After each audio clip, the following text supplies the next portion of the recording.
Good morning. Good morning. आइए आज फिर से एक बार प्रभु के वचन में सुने।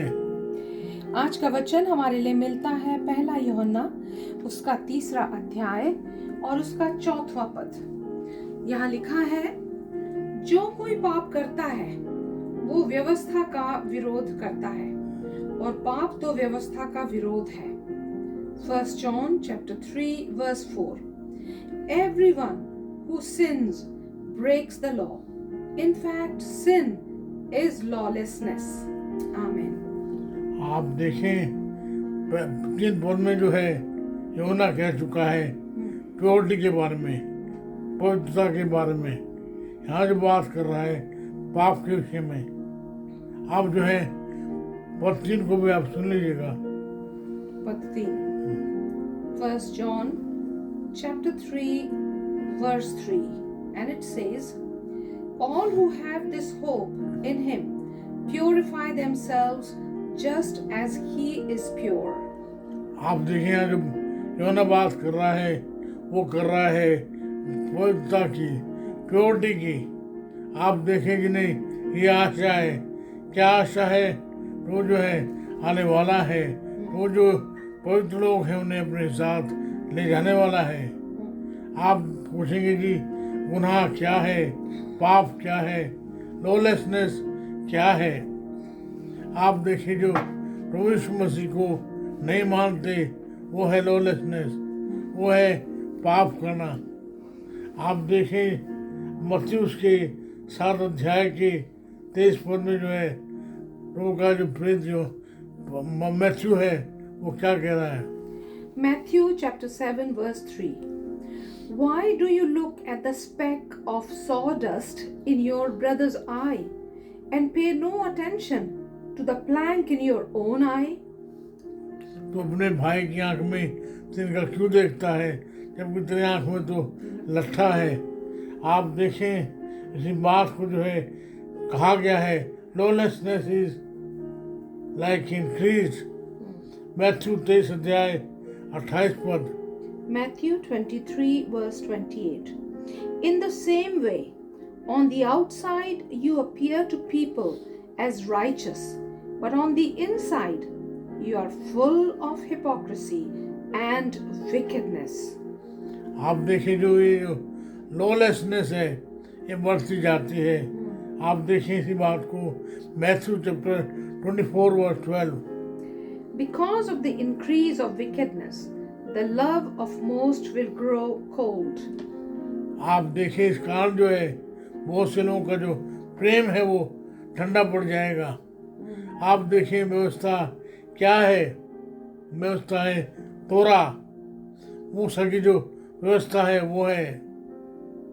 आप देखिए जो यहूदी है उसके लिए जो बाइबल थी पूरा न्यू टेस्टमेंट, एक थी जो है वो है तोरा, बाइबल की जो है 5 किताबें। उसके बाद में जो है इतिहास, उसके बाद में है जबूर, उसके बाद में है नबी, 5 बड़े 12 छोटे।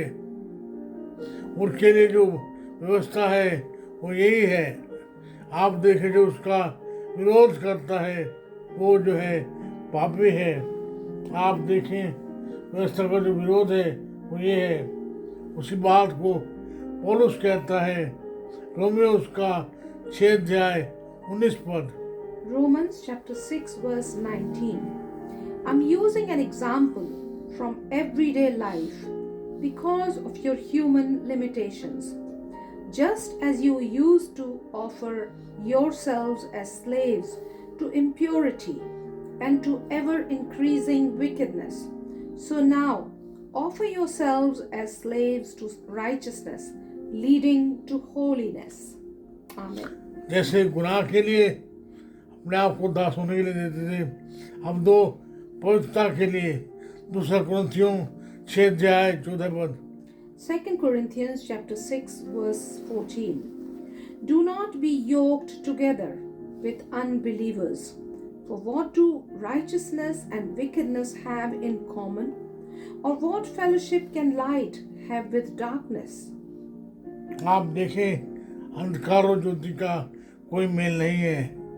जो अन्य जाति का और जो विश्वासी है उसका भी कोई मेल नहीं है। पौलुस कहता है अन्य जातियों के साथ असमान जुए में ना जुटो।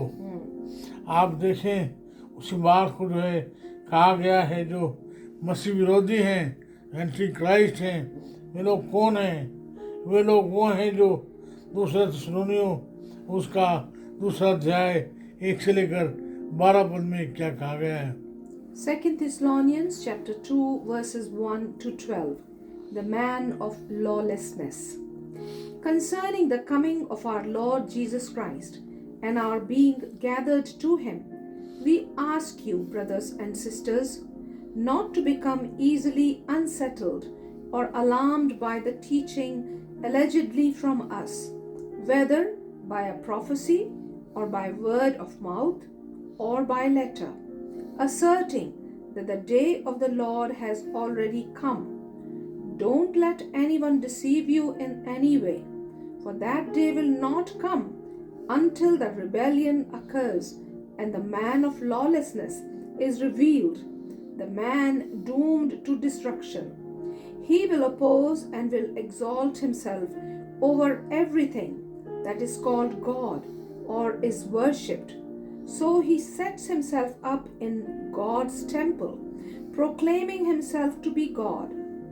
Don't you remember that when I was with you, I used to tell you these things? And now you know what is holding him back, so that he may be revealed at the proper time. For the secret power of lawlessness is already at work, but the one who now holds it back will continue to do so till he is taken out of the way.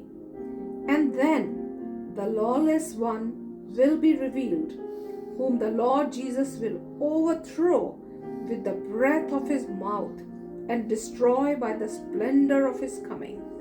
The coming of the lawless one will be in accordance with how Satan works. He will use all sorts of displays of power through signs and wonders that serve the lie, and all the ways that wickedness deceives those who are perishing. They perish because they refused to love the truth and so be saved. For this reason, God sends them a powerful delusion so that they believe the lie, and so that all will be condemned who have not believed the truth but have delighted in wickedness. Wow. जहाँ एक और जो है वो लोग हैं जो जिन्हें पवित्रता की आशा है, अपने आप को जो है पवित्र करते हैं। वहीं दूसरी ओर वो हैं जो झूठे शिक्षक हैं।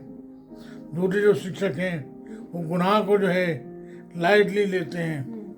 आप देखें उसी बात को कहा गया है टाइटस उसका 2 अध्याय और उसका 14 पद। Titus chapter 2 verse 14.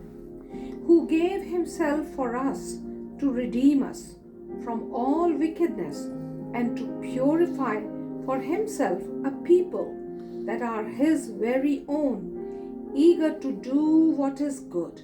Hallelujah. आप देखें जो अपने लोग हैं जो झूठे शिक्षक हैं वो जो है परमेश्वर की पवित्रता को नहीं मानते। वो जो गुनाह को जो है ले लेते कि लाइटली। परंतु यहाँ जो बात योना बताना चाहता है वो है जो परमेश्वर के साथ चलते हैं वो गुनाह को जो है बड़े ध्यान से सीरियसली लेते हैं। आप देखें जो बात यहाँ कर रहा है वो है take Christ seriously, walk in God's love, walk in God's faith. आप देखें यहाँ जो बात योना कर रहा है वो है कि कैसे जो हमें पवित्र जीवन बिताना है, कैसे हमें परमेश्वर के साथ चलना है। आइए फिर से एक बार जो प्रभु के साथ चलें। तेरे साथ हम चलें जीवन तब हमें मिले, तेरे पथ में हम चलें मंजिल तब हमें मिले। प्रभु के साथ चलना है। पवित्रता कहाँ जाना है वो है प्रभु के पास। मसीह जीवन क्या है? मसीह के साथ, आज भी मसीह के साथ सनातन के लिए। आइए फिर से एक बार ये निर्णय लें, रोज हम आपके पीछे पीछे चलेंगे, आपके साथ चलेंगे। हम पर दया करें, हमें रास्ता दिखाएं, हमारी प्रार्थना सुन लें। यीशु नाम से मांगते हैं, आमीन।